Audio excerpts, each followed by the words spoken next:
just at the point where I was getting ready to come off my pose, and out of the corner of my eye, I see this amber light.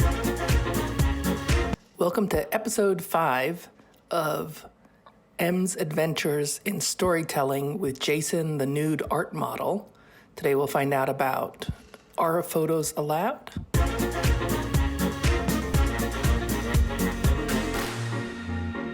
Kind of, flashing. like it's right. So, wait a second, did somebody just take a picture?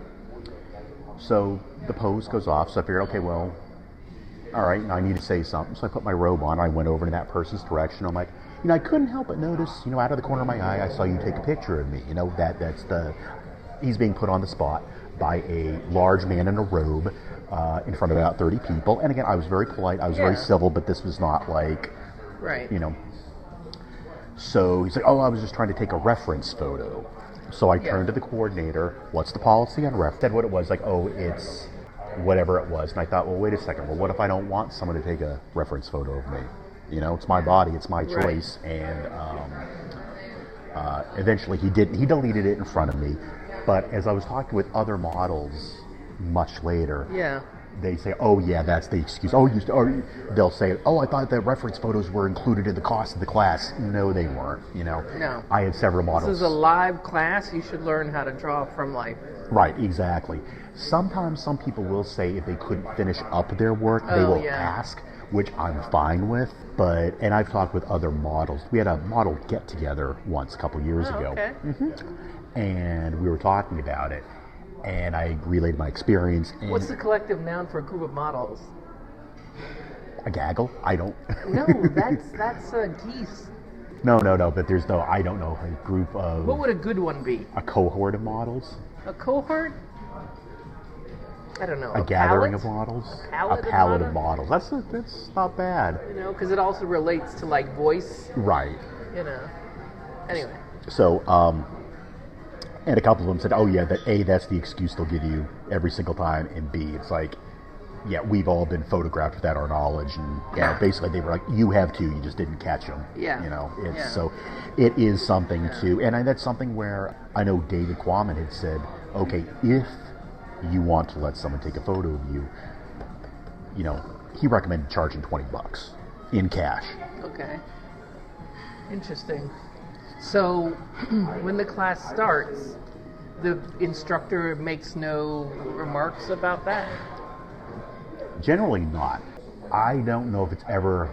I don't recall ever being in a situation where they said, okay, it's time to get to work. If you want to take a reference photo, this is our policy.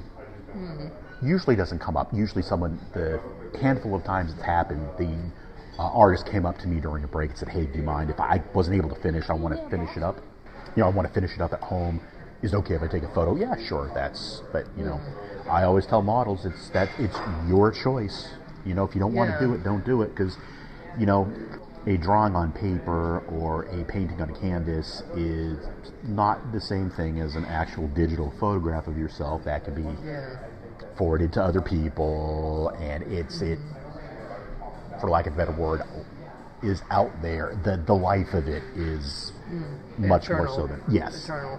So that makes me think, though, in this age of social media, say I was taking a class and I record everything and post everything on my TikTok or Instagram account. Mm-hmm. Just I record what I eat, everything. Mm-hmm. So, and I wanted to take a photo. Here I am taking a life drawing class. Obviously, those websites have rules about nudity, but say I managed to take the photo so that you can't tell like the canvas is in the way of your body or whatever, right? Or you're out of focus. So that's very popular, out of focus. Yeah. Would that be okay? Difficult to say. Now, let's put it this way. If somebody took their drawing or their painting home and then took a picture of it to put on like Facebook. You can't control that anyway. I can't control it, and frankly, I don't care. Yeah. Because chances are they're not going to know exactly who I am and start tagging me. Yeah. That I wouldn't, and frankly, I think I would be honestly flattered if somebody did that. Yeah, I don't know. It's because nobody's done it?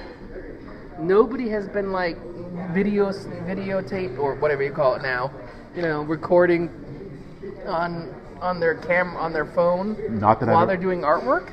Not that I've been aware of. Really? Not that I've seen. I will see some people that will take a reference photo of their own drawing. Sure. Just so they had it, so they had a little bit of perspective there. That I've seen.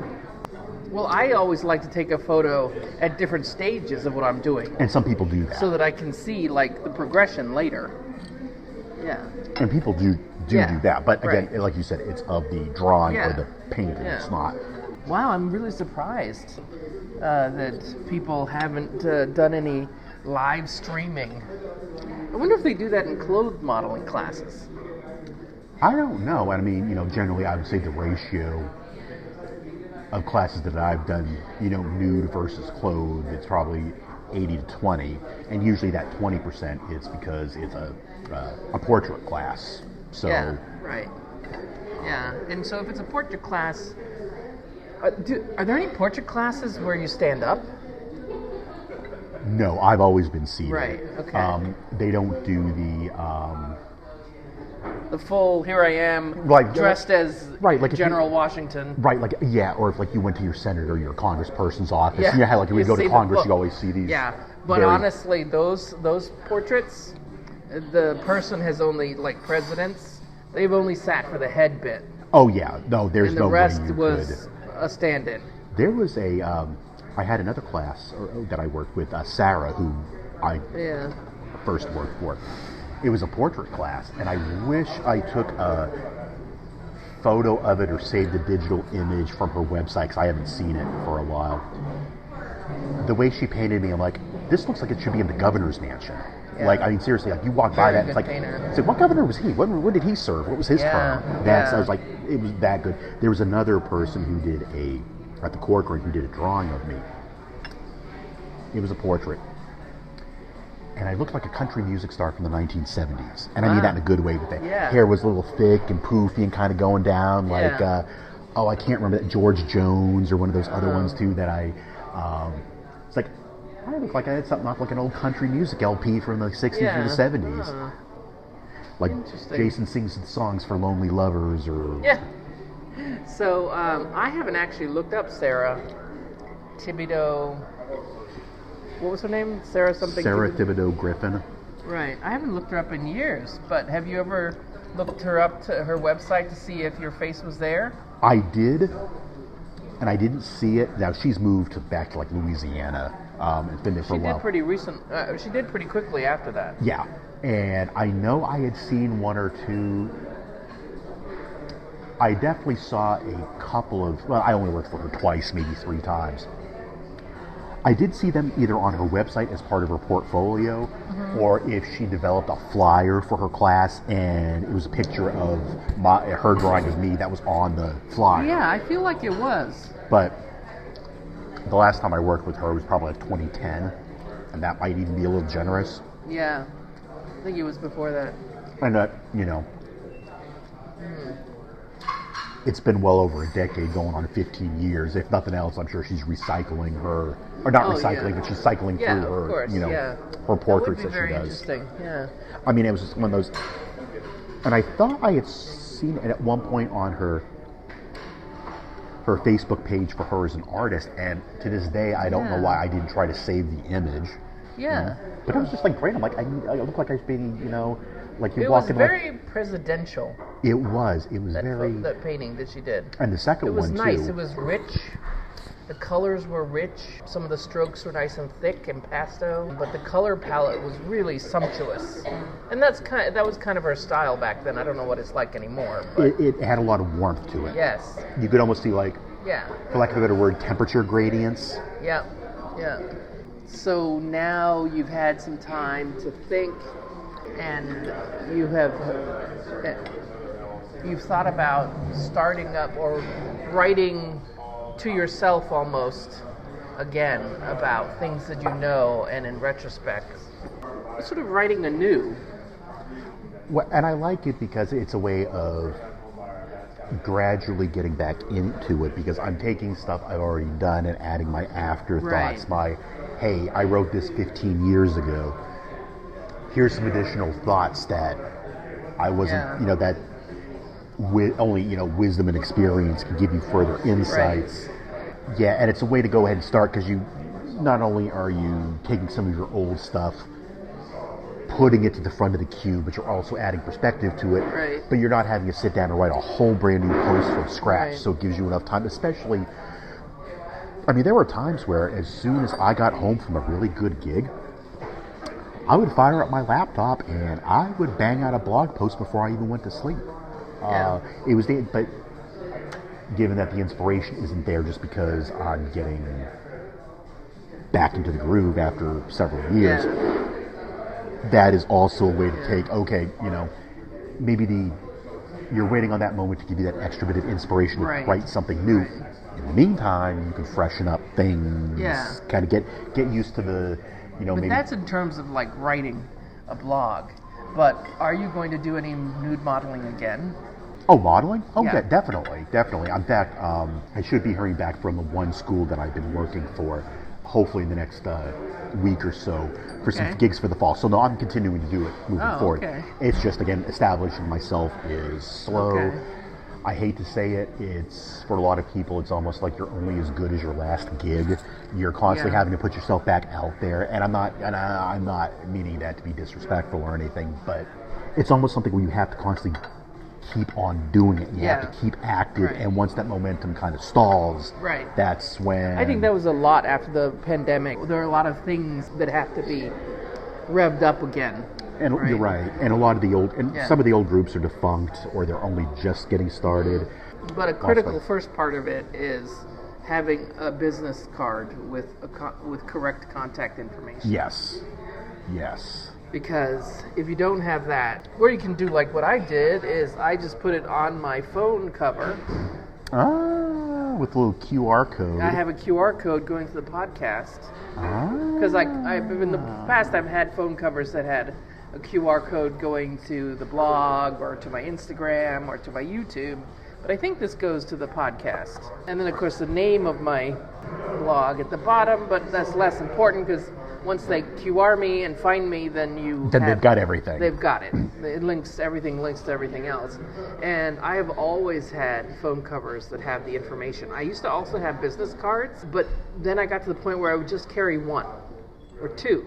Because then I would just have people take a photograph of it. Oh, and then you can keep on using it over and over. Yeah, because a lot of people are just like, I'll just take a photo of it. You're right. And so in between phone covers, I just pull up my website on Google Chrome.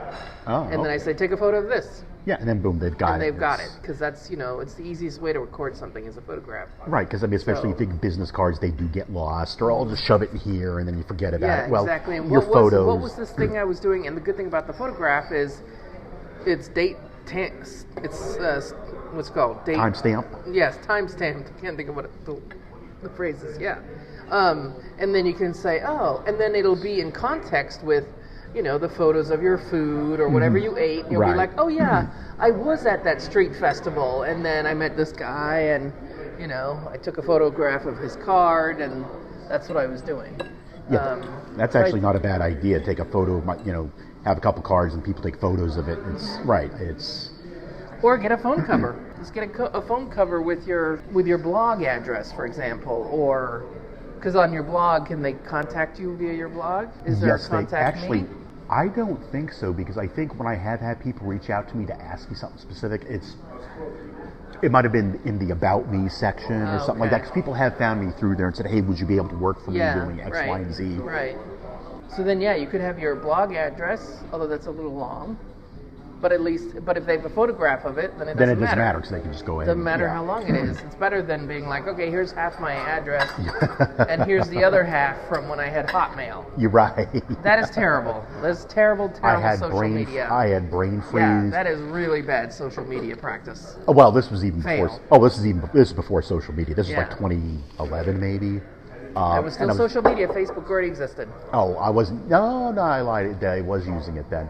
But it's like one of those things. I just had brain freeze. Like, so what's your email address? Oh, it's blah blah blah blah blah. Oh, okay. Yeah. So I get 2 blocks down the road. They've long since gone. I'm like, that is not my email address. That's a combination of 2 of them. And the other thing you can actually do is you take their contact info. Right. And you reach out to them. That way you haven't lost them. and it's not up to them to find you. Right. Especially because it gets you gigs. True. You know, it gets you work. Well, and I think part of what happened was after I became established, I found myself working typically for the same 3 or 4 venues, and it was comfortable for me. That is something I think once I start to get reestablished, the same thing, especially as, and I think I had mentioned this in the previous podcast, you know, the older you get, it's like the less I'm like, do I really want to schlep out and wait to the hinterlands? Do you want to work on Saturdays and Sundays? Do I want to work on evenings? Well, obviously, yes, but to what extent? I mean, when I first started, I was going for every gig I could possibly work. As long as they wanted me and it could be reached by public transportation, I would say yes, and I wouldn't think twice. Now that I'm almost 50, it's kind of like, you know, I do value the quiet times. So if I could find 3 or 4 places that I really feel a good vibe with and I like working for, and I do a couple gigs a month, that would be perfect. Enough to keep me active. And again, that's not to preclude branching out to other venues, but that would be my core stable, so to speak. Yeah. And just to get back, and also to just keep up the practice.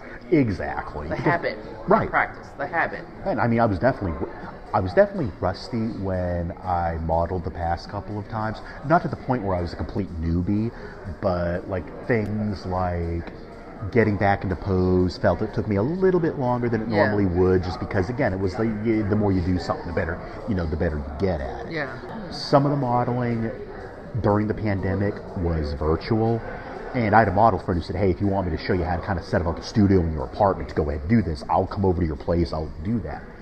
And because this would be closed, and my thought was a couple things. You get a lot of, with where I live now, you get a lot of background ambient noise from the street and things like that.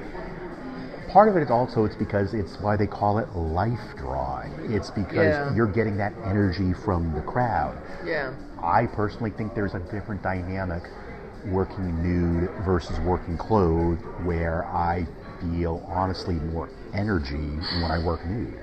Yeah. That it's not that I would never refuse to work clothed, but I can't really explain it. But I thought it's like, okay, But you should try to explain it, because that's really weird.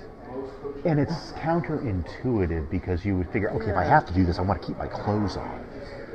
But for me, as I started doing it, I felt the opposite. Like, I felt more energy throughout the room. There are times, like, even honestly, sometimes if I do like a portrait painting where you keep your clothes on, I'll ask, do you mind if I go barefoot? Just so I can kind of get some, and it's something I've seen actors do sometimes when they rehearse, but it's one of those things I can feel it, I can visualize it, I just can't articulate it, that there's something I just feel that I feel more alive, and it's not alive in the sense of like I'm a nudist or anything like that,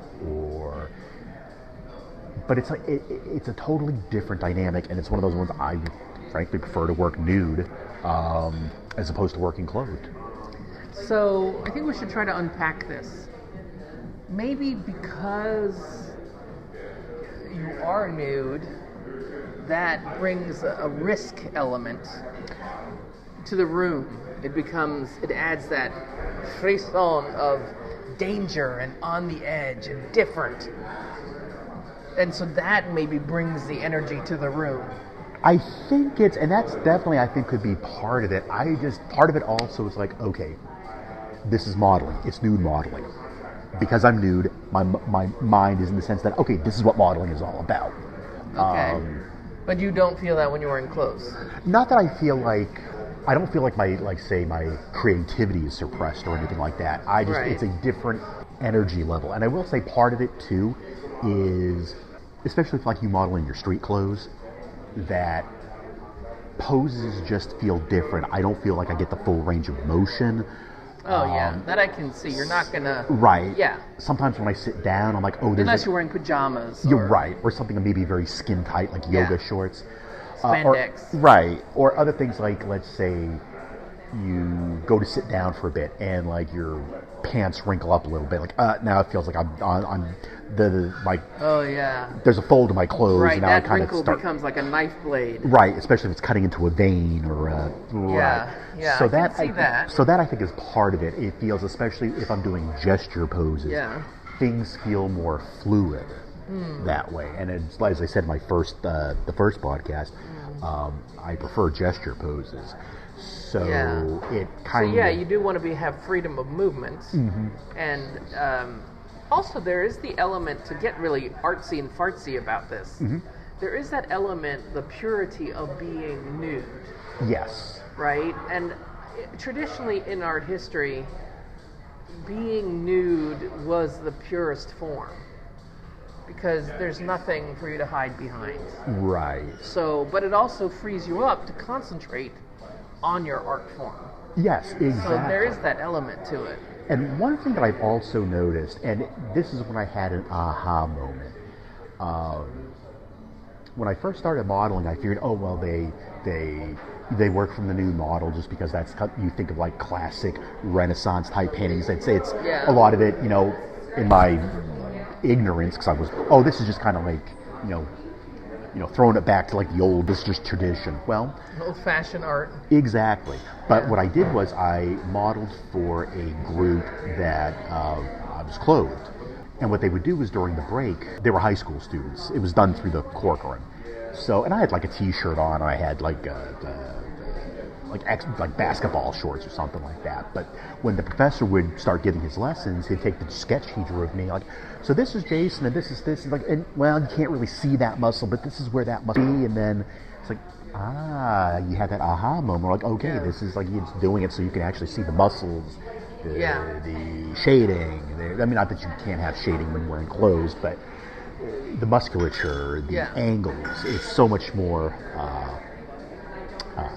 But it's one of those like, now I know why we do this in the nude. Right, because it's not just the musculature, but also the weight placement. So, which is shown in the shadows, the light and the shadows, because clothes are boring. Right, and you can see which muscles are activated. Like if you do a contrapposto pose, totally different dynamic if you're wearing like jeans and a long sleeve shirt versus but then something. You're just drawing the clothes. That's why fashion models need to be really thin and boring, because they need to be super skinny, and that helps with modeling clothing. Right, because it's about the clothing, not about the body that's underneath. Exactly. Right? So you're right. At that point, you're at that point you're almost like fashion drawing. You're as opposed to you're going to get some mango sticky rice once I get enough space. Since I ate like 5 appetizers. Oh, those were good. Yeah. The pad see ew was delicious. Yeah, except the only thing that was not good was the little vegetarian which you pasta, didn't but the order vegan and pasta dishes, no. Yeah. But the spice level of the of my thing was exactly a 4. That was exactly where you wanted it. Was exactly, yes. Yeah. I was like, that is exactly spicy on the American scale, all right. Not spicy on the Thai scale. Right. But Thai scale, too spicy for me. Yeah. So I can see, so nudity has always been like in the purest form, and of course in Greek times the athletes ran nude, because it's also more religious, spiritual, to be in the pure form. Right. Now that's something I could never do. What, run Yeah. nude? Yeah. I actually think, I should check, but I feel like they actually had a string attached. Oh, really? I feel like there was just a little string, something, just to a kind little of keep things something from to bumping just, around. because seriously, and there were no women, of course. Right. Well, not of course, but there were no women. Right. At that thing, at the original Olympics. But I feel like I read somewhere that in the running parts they would have a string, but maybe not. I don't know. That might, and you just reminded me of something else that we had emailed back and forth. That body painting event in New York City, which it's, from what I understand, I think last year was the last year that this person put it on. Okay. So remind me what this is. This is like a... This was something that a couple of my fellow art models told me about years ago, that there was a body painting event in New York City And what you would do is, if you wanted to, you could volunteer as a model, and people would paint you up in body parts with the little, those little pneumatic kind of spray, almost like a spray tan type thing. Yeah. That you would be painted, you would be matched with a artist, and I think the models were just randomly assigned. It wasn't like the artist couldn't go around picking who they wanted to, because then you'd have all sorts of issues with that. Yeah. And you would get painted up, and I want to say that they had a little parade or something like that, and then you would go home. Oh. And it was one of those things where...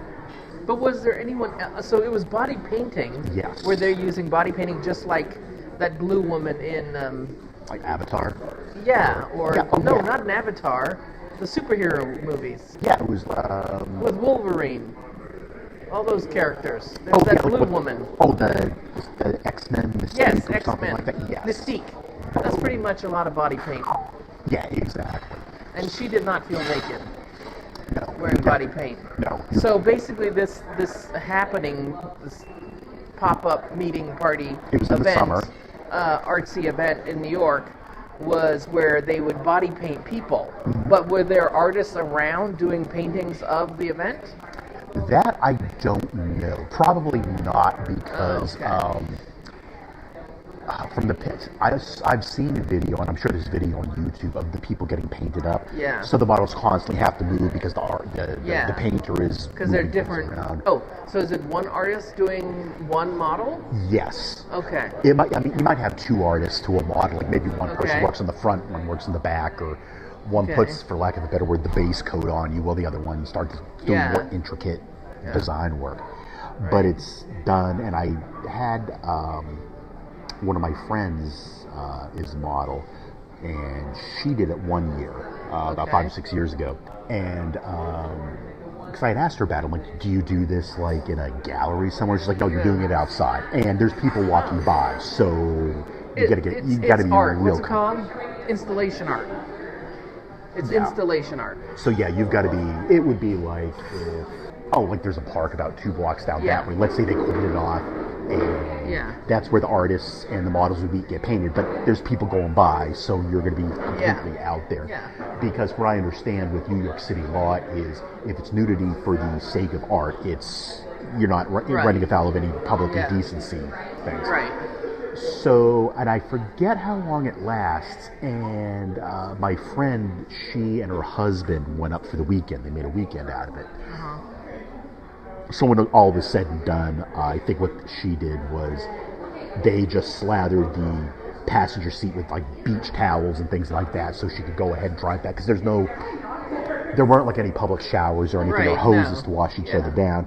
And that was my main thing, was like, I'm not walking 10 blocks to like Midtown or something like that. No, but you could have worn a large bathrobe with a hoodie, and then covered your painted body inside that. Or like a extra large poncho or something like that, just to go ahead and do that. I could have done that too. Then I was just thinking, it's like, having a hose off inside the hotel, and just kind of, because that schmutz is going to get everywhere. And but yeah, they don't do it. Last year, I think, was the last year. I kind of regret not doing it, because if I wanted to go ahead and do it, I found a way to make it happen. Yeah. Part of it was just the fact that, I was definitely more heavyset at the time. I didn't know if I wanted to really do that now that I'm losing weight. And I kind of think, well, it kind of would have been nice, but it's one of those things. I'm sure someone will pick it up again at some point in a couple of years. The person might even realize, hey, you know what? This is the first summer I didn't do it. I feel like I'm just missing out on it. So, but there's videos out of it on YouTube. But that's a different. Well, I mean, that is installation art or exhibition art, whatever you call it. And that is a form of theater, which I can understand. I guess you're attracted to it because it would be another level of pushing yourself. Exactly. Beyond being a nude model. Exactly. Well, it's almost like I don't want to say bucket list, but it's kind of like you're almost taking things to the next level, because now, like, the street is your studio. Yeah. Okay. But sometimes it's okay to end, Like, you don't have to carry everything to the next level. Oh, no. You know, it's no, like but cigarettes, and then it's, you know, the next thing you know, it's crack cocaine, and then you're, you know, or people who do extreme sports. You're right. They keep going for that They keep next going big on and thrill. on and on. Eventually, they're just throwing themselves over something, Yeah. you know, with no safety net at all. Off of a cliff, out of a plane. Right, because now they've done the bungee jump, they've done the jumping out of the plane with a parachute. They got to get that next high. You know, that next yes, thrill. they're always pushing for the next high. This is, I don't know how many models were there, if I had to guess. Well, if there were enough for like a mini parade, I would think anywhere between like 40 to maybe even 100. I have asked my friend about that. Yeah, I remember I was talking with another model about that. I think he had mentioned something like, oh yeah, I just got on the bus to go back to my hotel. I'm like, I don't know that. I might be a little in the safety of the crowd. Yeah, me just strolling through, you know, lower Manhattan or something like that, just painted Wearing up like body paint. But the thing is, you're not naked. You don't feel naked. No, you got things. But at the same time, too, it's like you can't help not but notice some, you know, somebody in like, you know, neon green and red walking down the sidewalk. Yeah. But no, that was just something I had that random thought like a couple of days ago. I don't know what made it pop into my mind, but that would have been kind of like the, everybody I spoke with who did it likes it. But I think for everybody involved, it was a one-time thing. Like, really? Yeah, it was. They didn't like, do it every year. No, it was kind of like, hey, I did it. It was maybe part of my bucket list. It was something cool. Oh, okay. I don't need to go up there every single year and do it. It was once was enough. David Quammen, he was the premier art model of the D.C. area. The guru. The guru, the master. Yeah, he passed away, and so I assume the group that he had dissipated. Yes, it did. Okay. And is there any group that stepped in? Yeah, the DC Art Models Collective has done that. They have a website.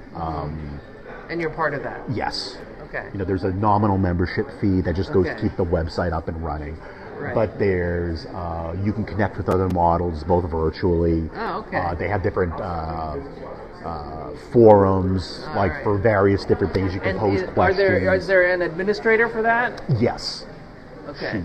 She's a friend of mine. Okay. That she MCs the whole thing from soup to nuts. Okay, there's actually several people that are involved. I don't know if they have a formal board of directors per se, but they do have several people. But I believe she's the person who kind of the glue that pulls everything together. Well, that's good. And I know she had worked with David Quammen at one point, towards the end. I think just to maybe come up with new ideas to take the guild in different directions. Maybe I don't even know for certain if they had a web presence. Oh. I don't think they did, or if they did, it was very minimal. Yeah. But yeah, it fizzled away. David was kind of I don't want to say a divisive figure, but it was kind of like people had very strong feelings for him or against him. Yeah. He was very outspoken. Part of what I think a lot of people didn't necessarily like, well, there were a couple things. I think he was the guy who would call, he was a very polite guy, very professional, but I think he called him like he saw him. Yeah. You know, and he definitely stuck up for models. One of the things I know that the gallery the group he was associated with did have some more erotic type photography and things like that, and I think there were a lot of people in the DC art community who, for various reasons, I don't want to associate with that, which I totally get. I'm not making a value judgment one way or the other, but I'll give you a matter of a thing. When I took my friend there, she came up to me, she's like, Jason, there's a black and white photo of a woman wearing a dog collar over there. And I'm like, oh, I did not see that. Yeah, okay. You know, and again, nothing smarmy, but again, it's one of those things that I think just people thought, hey, no, I do not want to be associated with that side of the DC art world. So they didn't, but he was a great person to talk to whenever I had and he'd say, hey, I had this kind of, this thing happen. He would always give me no bullshit, very wise words of advice. Yeah. I mean, his health went downhill. Last I remember, he was at a VA hospital, I want to say outside Baltimore, and then just word broke that he had passed away. Yeah. So do you think that the art scene and the art modeling scene is coming back? Hard to say, because not every model was associated with the Figure Models Guild. I'm sure there could have been people who worked totally off their radar screen and just were never known. But it was one of those things, if you ever put your foot into the DC art modeling world, you would have heard about the guild. And I think most people did go there because he kept the black book of artists and models that, Right. if an artist said, hey, I'm looking for somebody who, with these specifications, I've got a couple people I can refer you to. But I mean, aside from him, I mean, now we're coming out of the pandemic, and we're trying to get that established things are coming back. Right. Through the DC AMC, they are. It's just tough because since the whole art scene is still trying to get on its feet, you don't have like the thriving art community necessarily that you had before then, where a new organization could go in, make themselves known to like art schools, artists, models. But this is a known art organization. Right. People know this organization. Exactly. And I can tell you with the Corcoran, when I applied there and did an interview, they said, are you familiar with the Art Models Guild? And I said, yes, I am. And in fact, I'm going to their model training program in like 2 weeks. And she's like, okay, that's good because we want any new model that comes here to have gone through that program, which is a good thing. But because places had that connection with them, on the one hand, if you were a new model, with so much information that's out there on the internet, you really have no excuse not to do some research and figure out, hey, what is the DC art model scene like? At the same time, too, it's almost like you'd almost have to know it was there because you already are an established model and you had some connection to it. Yeah, I don't know how you would safely search for that on the internet. Right, and not to mention, too, it's not like, it's something like, obviously, I knew about the DC AMC because I'm friends with the person who runs it. I'm friends with several people who are involved with it. Do they provide training? That's one of the things that they want to do. I don't know. It sounds like there's a need for a basic training course. There is, and I talked with the coordinator, with the head of the DC AMC about it, and what she had said at the time, this is probably going about a year or two back, she did want to bring the training sessions back.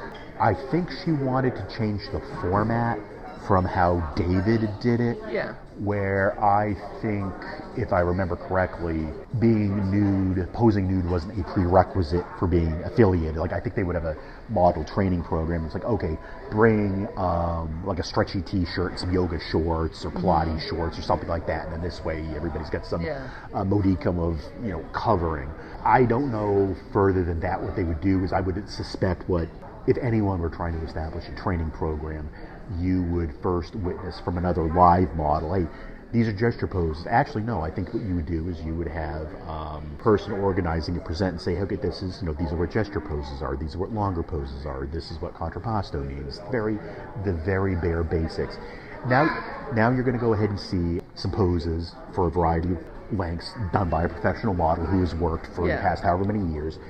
And again, it's going to be boring in a sense for the people watching it because once this is a 10-minute pose and we're 5 minutes into the pose and the person's not moving but again, it's that exposure to this is what it is, because you might realize, hey, I don't think I can sit still, let alone stand that long. Hey, this is and you'd rather have somebody have a come to Jesus moment and realize they can't do it or don't want to do it before they even become a model. Right. The last thing you want is that you're getting ready to go out the door to your first gig. Oh, I can't do it, and then you totally flake out and you don't show up. Well, they could do as part of the training that, yes, they're wearing clothing first to just see if they can hold a pose for 15 minutes. So you could have a couple of sessions as the training, 3 sessions, and then invite models in at a kind of like at a massage school or at a hairdressing school where the final year students, they're cheaper rates for the people who go to them. So you could have artists come in to do, a small group to come in and do drawing, knowing that these may not be, that this is, the training ground for them. And so they may not get a good piece of artwork out of it. And I think that's what David did, because he did, when it came time to draw the models, he did charge a fee, but I think it was at a heavily discounted rate, understanding like, hey, this is, I know I said 10 models would be here, only 3 showed up. And some of them are they're holding their arm out, it's a little... Well, I would say that the people who are in training do not get paid. Oh, no, no, no, for the no, training. no. And with the Figure Models Guild, no one got paid. Yeah. It was just what would happen is you would go, you get trained up, and it would generally, let's say the training starts at 1 o'clock, and it goes till 2. Then 2 would be when the drawing group would come in, and anybody who wanted to stay in model could go ahead and do so. And if you wanted to split, hey, this is not for me, you could do so. And rather than maybe paying $10 per head, you paid $3 per head, with the understanding, hey, it's going to be a grab bag in terms of how many models we get. You know, they can. You may want to draw female models, and hey, there's 3 people and they're all dudes, and they're going to have opening night jitters. They're not going to hold completely still. They're going to, you know, the reason why you're not paying as much is because these other issues. Yeah. So I would suspect that something similar would happen. I mean, and I even volunteered to speak to one of these groups, or to even speak specifically from the experience of a male model, because I would say that 90% of the advice a veteran model can give to a new person is universal, but there's going to be that 10% that it's got to be specific to your gender. Yeah. That well, one of my friend, for example, she told me something where she was posing, and when she scheduled the gig like about a month, 2 months in advance. Didn't realize that when the day of the session was, that's generally when she got her period. Sure enough, the stars aligned. She did get her period. It was right when she got home. But she said she was sweating it all through the gig because, oh my God, what happens if I get my period in the middle of a session? And then I realized, you know what? That's something I would never even think to bring up to a prospective female model, because I don't experience that. Yeah. That, you know, it's like, geez, that's... And it's like, I never even gave that any thought whatsoever. But you know what? That's obviously something that a female model is going to have to... Yeah. I think that in that situation, they would... Well, I mean, if you feel it, then you need to excuse yourself and go take care of the situation. I do remember once in a drawing class or a painting class, actually, our model did have her period. You know, but she was wearing a tampon, and so it was just, you could just see it there, but obviously you didn't need to draw it. Yep. So she just, you know, because she was not getting it, she had it. You're right. And she was fine with being naked in front of us, even though she had a tampon. Yeah, and you know, it's I call it life modeling. This is for all humans. This stuff happens. And frankly, for the artists who are doing the drawing or the painting, they don't care. No, I don't care about these things because they want to get the overall drawing or painting. And I think you're dealing with a different maturity level, that it's like one of those things I think people are going to be understanding. Like, it's not even going to be like, yeah, hey, we get it. We totally, you know, we're all human. This stuff happens. Artists who are used to going to, not the first time, once they've been doing it more than once, or even the first time, they're not going to giggle about, you know, seeing somebody without clothes on. No, right. Although in the U.S., maybe because the U.S. is very prudish. Or I've been to drawing sessions and painting sessions in the U.S. I've done both where it was in a university setting, and I've also taken classes independently. And I feel like there were, of course, some of those people in that class, I know there were for sure, who had never been to that kind of thing before. So this was their first time drawing somebody naked in front of them, and none of them were giggling. Oh, yeah. There were... People are very serious. No. And respectful. Oh, they are. And even, I would say, when I worked for the Corcoran, they had a program for, like, senior high school students who were going to art school. Not even necessarily at the Corcoran. They could be going anywhere. But they were putting their portfolios together. And they were allowed to work from the nude model. And they had to fill out it. They had to get... Okay, yeah. They had to get under 18. Yeah, right. They had, or they could have been 18, but they had to get a permission slip, like their parents. You know, everything was above the board. But these were some of the most professional people that I've ever worked with. And again, they're mature enough, even at that age, to realize, hey, this is a privilege. And they were and for some of them, it was probably the first time they're doing it, working from the nude model, that they're thankful for it.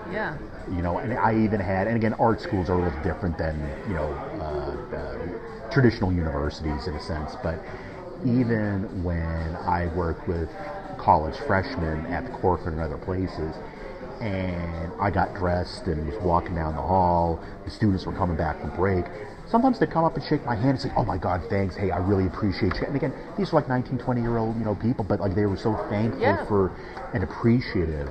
Because imagine in the course of a 4-year art degree, how much time you are actually going to get to spend drawing or painting from a live model.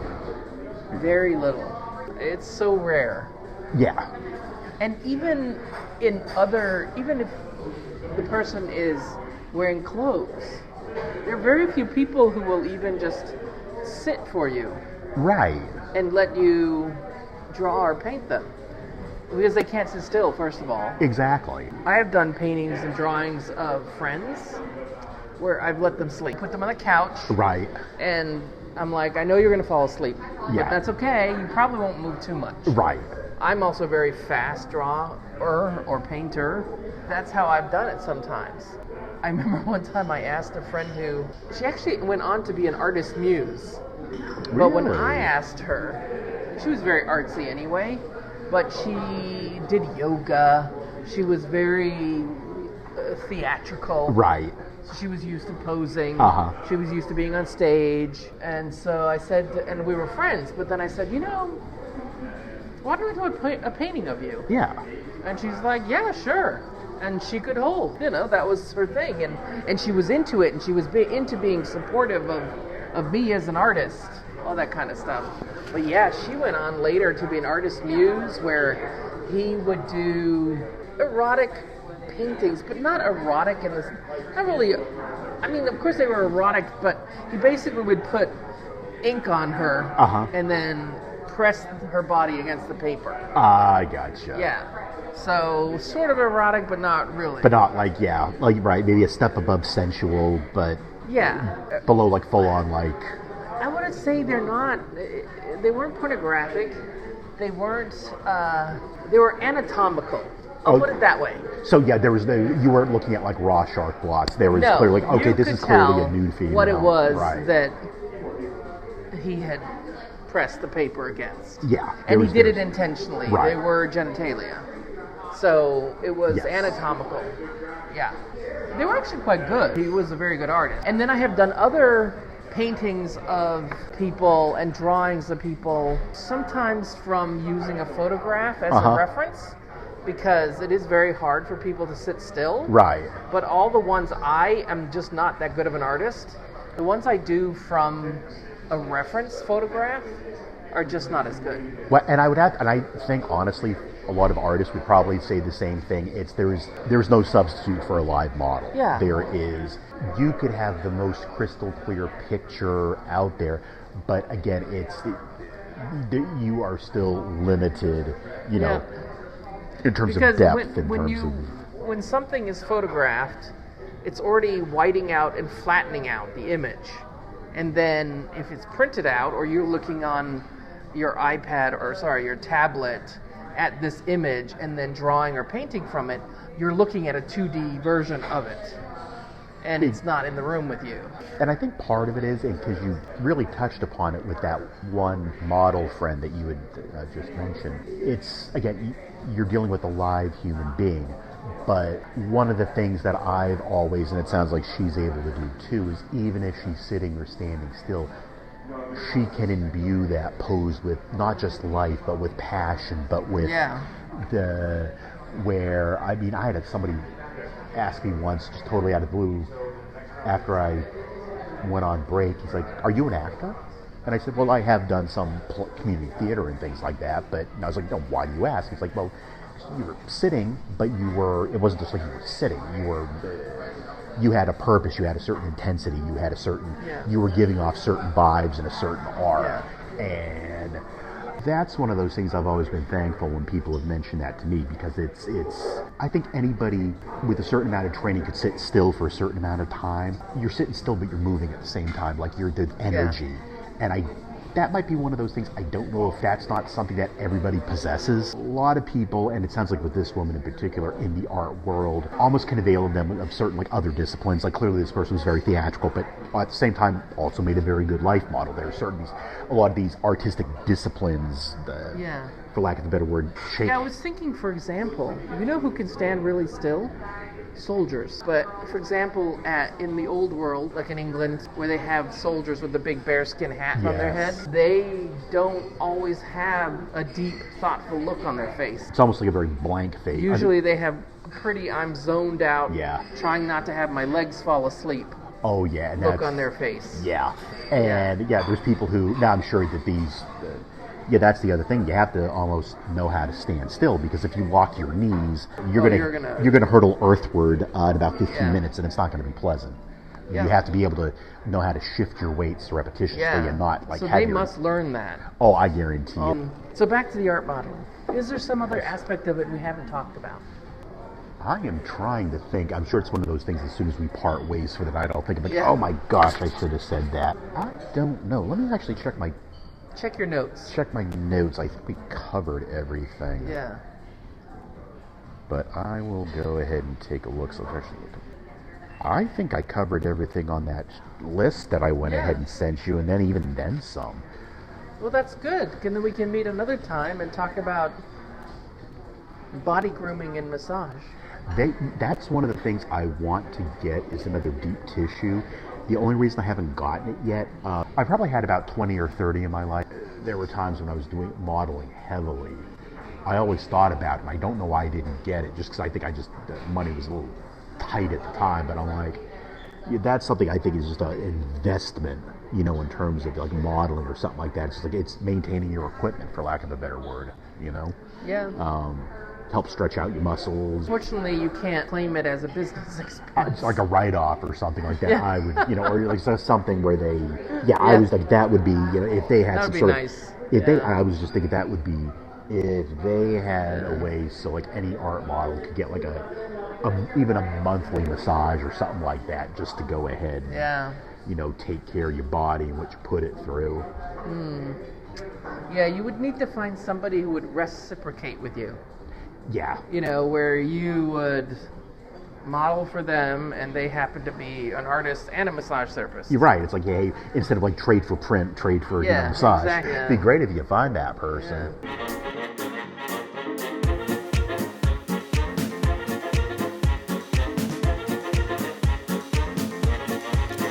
Thanks for listening to the 5th episode with Jason, the Nude Art Model. He has a website called Jason and the Golden Pose.